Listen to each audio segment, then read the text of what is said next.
कहानी की शुरुआत एक आदमी से होती है जो सड़क पर दौड़ते हुए अपना परिचय देता है। मेरा नाम जू इन गोंग है। वो बताता है कि उसके माता पिता ने उसे ये नाम इसलिए दिया क्योंकि वो चाहते थे कि वो दुनिया का प्रोटैगनिस्ट बने। कोरियन में उसका नाम सच में प्रोटैगनिस्ट का मतलब देता है। इस वजह से बचपन में लोग उसका खूब मजाक उड़ाते थे, लेकिन उसे इससे कभी फर्क नहीं पड़ा। उसके अंदर हमेशा एक चाह थी कि वो अपनी जिंदगी का असली हीरो बने। वो एक गेम स्टोर में दाखिल होता है और लोग फुसफुसाने लगते हैं कि वो आखिर आ ही गया। जू इन गोंग हंसकर इसे नजरअंदाज करता है और शॉपकीपर से कहता है कि ये टीजिंग अब बंद होनी चाहिए।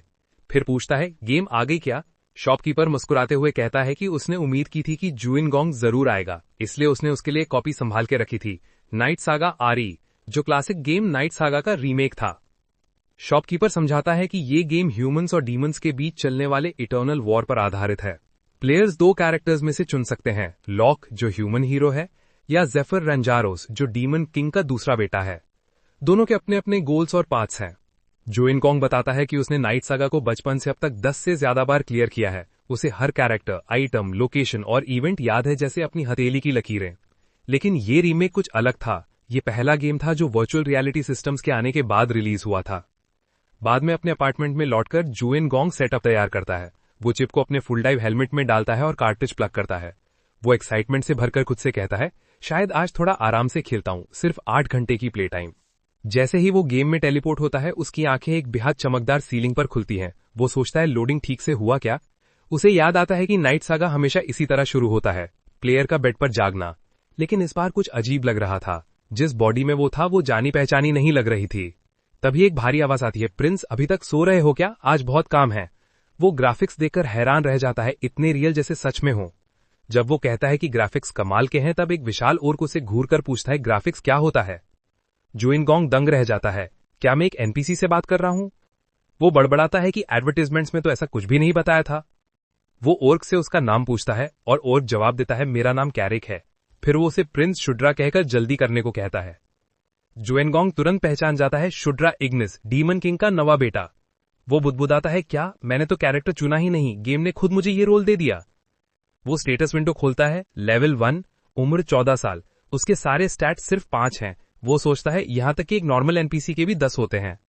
फिर वो स्किल्स देखता है, एक कॉन्क्वेस्ट और दूसरी प्रोटैगनिस्ट सेटिंग एडजस्टमेंट। दूसरी स्किल देखकर वो सोच में पड़ जाता है, क्या इसका मतलब वही है जो मैं सोच रहा हूं? तभी कैरिक चिल्लाता है, प्रिंस जल्दी चलिए। जू इन गोंग कहता है, ठीक है कहते हुए बाहर निकलता है और स्टन रह जाता है। सामने एक लंबी लाइन में ओर्क्स खड़े हैं फॉर्मेशन में। वो पूछता है, ये माहौल ऐसा क्यों लग रहा है जैसे हम युद्ध पर जा रहे हों? कैरिक कहता है कि रेड थंडर ट्राइब ने बगावत कर दी है और आज 7वें प्रिंस और 8वीं प्रिंसेस के साथ जाकर अपराइजिंग को दबाने वाले हैं। वो पूछता है, सिर्फ 10 लोग लेकर जा रहे हैं, ये तो पूरी वॉर लग रही है। कैरिक जवाब देता है, प्रिंस मैंने कल ही बताया था कि ये बस एक पेट्रोल है। जू इन गोंग सोचता है कि क्या सच में इसने बताया था, और कैरिक उसे अजीब नजरों से देखता है, आज तुम कुछ अलग लग रहे हो। जू इन गोंग मिनी मैप खोलता है और मुस्कुराता है, मुझे पता था एक तो होगा ही। अब नेविगेशन आसान हो गया था तो वो उसे परमानेंटली ऑन रखता है। तभी उसे एक हिडन पाथ दिखता है और वो सोचता है शायद ये कोई इवेंट हो। वो कैरिक से कहता है, ये रास्ता बहुत स्लो है, मैं एक शॉर्टकट जानता हूं। दोनों जंगल से होकर और एक क्लिफ चढ़ते हुए आगे बढ़ते हैं। जू इन गोंग थककर हांफने लगता है, लेकिन उनके सामने 2 बड़े पत्थर के गेट्स नजर आते हैं। कैरिक आश्चर्य से पूछता है, प्रिंस आपको इस जगह के बारे में कैसे पता? वो पूछता है, क्या आप मैज हैं? जू इन गोंग हंसकर कहता है, नहीं। बाकी ओर्क्स देखते हैं कि वो काफी थक चुका है। वो मानता है कि शायद मैंने अपनी स्टैमिना को अंडर एस्टिमेट कर लिया, लेकिन फिर भी कहता है, चलो देखते हैं ये दरवाजा खुलता है या नहीं। जैसे ही वो आगे बढ़ता है, उसके चारों ओर सुनहरी रोशनी फैल जाती है। वो रुक जाता है, ये क्या हो रहा है? एक नोटिफिकेशन पॉपअप होती है, लेवल अप। वो हैरान होकर कहता है, क्या सिर्फ चलने से लेवल अप हो गई? और भी अजीब बात यह है कि उसकी सारी स्टैट्स 2-2 पॉइंट्स बढ़ गई थी। वो बड़बड़ाता है, ये तो पूरी तरह ब्रोकन सिस्टम है। तभी पत्थर टूटने की आवाज आती है। कैरिक पूछता है, प्रिंस अंदर चले? जू इन गोंग कहता है, पता नहीं अंदर क्या है, लेकिन जब तक साथ हो मैनेजेबल है। वो सोचता है एक सच्चा प्रोटैगनिस्ट कभी गिरने से नहीं मरता, उसे बस एक और चांस मिलता है। वे गुफा के अंदर दाखिल होते हैं। कैरिक कहता है, ये तो ड्वार्फ टनल जैसी लग रही है। जू इन गोंग तुरंत बोलता है, ड्वार्फ्स तो डीमन एरिया में नहीं रहते। जू इन गोंग तुरंत बोलता है कि ड्वार्फ्स को तो इस रीजन में होना ही नहीं चाहिए, वो तो डेमन रेल में रहते हैं। कैरिक जवाब देता है कि अब नहीं, लेकिन बहुत समय पहले रहते थे। जू इन गोंग पूछता है, तो सारे ड्वार्फ्स ने माइग्रेशन कर लिया क्या? कैरिक कहता है कि उसे पूरी कहानी नहीं पता, बस लेजेंड्स हैं जो ऑर्क ट्राइब्स के बीच सुनाई जाती हैं। जैसे जैसे वो लोग कैवर्न के अंदर गहराई तक जाते हैं, कुछ चमक उनकी नजर पकड़ती है।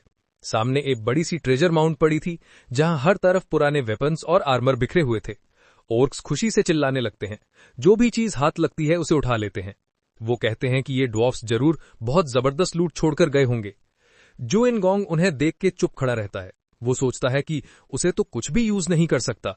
लेवल रिक्वायरमेंट्स बहुत ज्यादा है और उसके स्टैट्स इतने कमजोर कि बेसिक आइटम भी इक्विप नहीं कर सकता। वो धीरे से कहता है, फिर भी इन्हें संभाल के रखना चाहिए। वो एक आइटम उठा के धीरे से बोलता है, स्टोर। अगले ही पल वो आइटम गायब होकर उसकी इन्वेंट्री में चला जाता है। वो खुद से कहता है, ठीक वैसे ही काम कर रहा है जैसे गेम में करता था, बस आइटम को छुओ और सोचो, वो तुम्हारा हो गया। तभी उसकी नजर मिनी मैप पर जाती है। अचानक आउटर एज पर कई रेड डॉट्स दिखते हैं। वो तुरंत अंदाजा लगाता है कि ये एनिमीज हैं और सभी को पीछे हटने की चेतावनी देता है। बिना किसी वार्निंग के दीवार का एक हिस्सा फटकर टूट जाता है और ब्लास्ट से कई ओर्क्स हवा में उछल जाते हैं। धूल के गुबार से एक विशाल रेड थंडर ओर्क बाहर निकलता है। वो कहता है, हम तुम्हारा इंतजार कर रहे थे। उसका नाम किचिन था, ट्राइब का कमांडर। वो अपने सिपाहियों को आदेश देता है, इन सबको खत्म कर दो। बैटल शुरू हो जाती है। चारों ओर अफरा तफरी मच जाती है। जू इन गोंग के साथ के ओर्क्स एक एक करके गिरने लगते हैं। कुछ जवाबी हमला करते हैं, लेकिन वो गिनती में कम और ताकत में बहुत पीछे हैं। जू इन गोंग पीछे खड़ा सब देखता है और सोचता है, अगर मैं भी थोड़ा हिस्सा लूं तो शायद कुछ एक्सपीरियंस पॉइंट्स मिल जाए।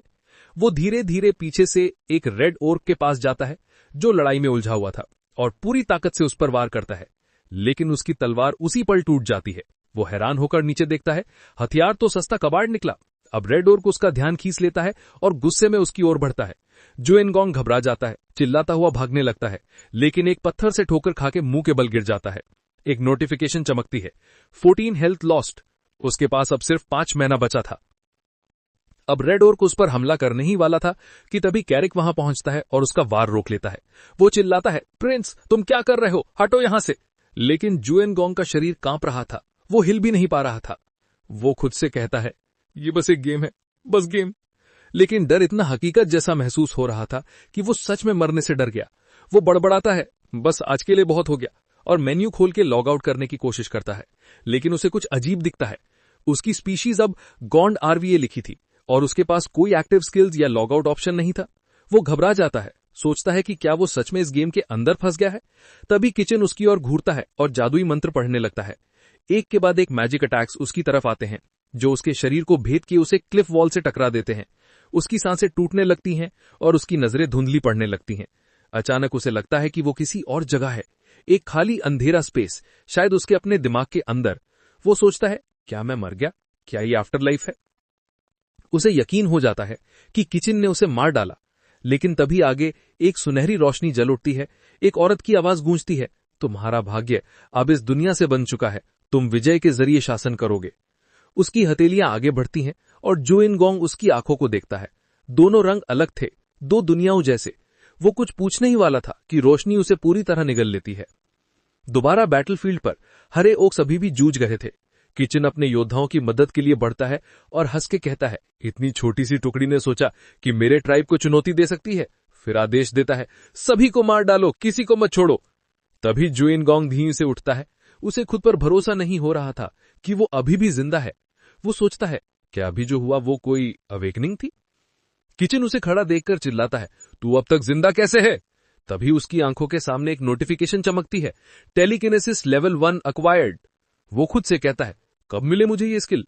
फिर एक और मैसेज आता है, secondary job, night of conquest. Kitchen तुरंत अपने सैनिकों को आदेश देता है, उस लड़के पर सब हमला करो। कैरिक समझ जाता है क्या हो रहा है और धाड़ता है, प्रिंस की रक्षा करो, उसे कोई नुकसान नहीं होना चाहिए। जू इन गोंग जमे हुए खड़ा रहता है। उसकी नजर स्टेटस विंडो पर है। वो कहता है, ये क्लास, ये जॉब तो ओरिजिनल गेम में थी ही नहीं। वो तलवार जमीन में गाड़ता है और धीरे से कहता है, ये तो ऐसे लग रहा है जैसे मैं ये स्किल पहले से जानता हूं। फिर आगे देखता है और बोलता है, कॉन्क्वेस्ट की शक्ति राजाओं की शक्ति होती है। वो ऊंची आवाज में कहता है, अंडर द किंग्स बैनर। उसके चारों ओर सुनहरी रोशनी घूमने लगती है और धीरे धीरे ओर्क वॉरियर्स को घेर लेती है। बफ का असर होता है, ओक्स जोश में चिल्लाने लगते हैं।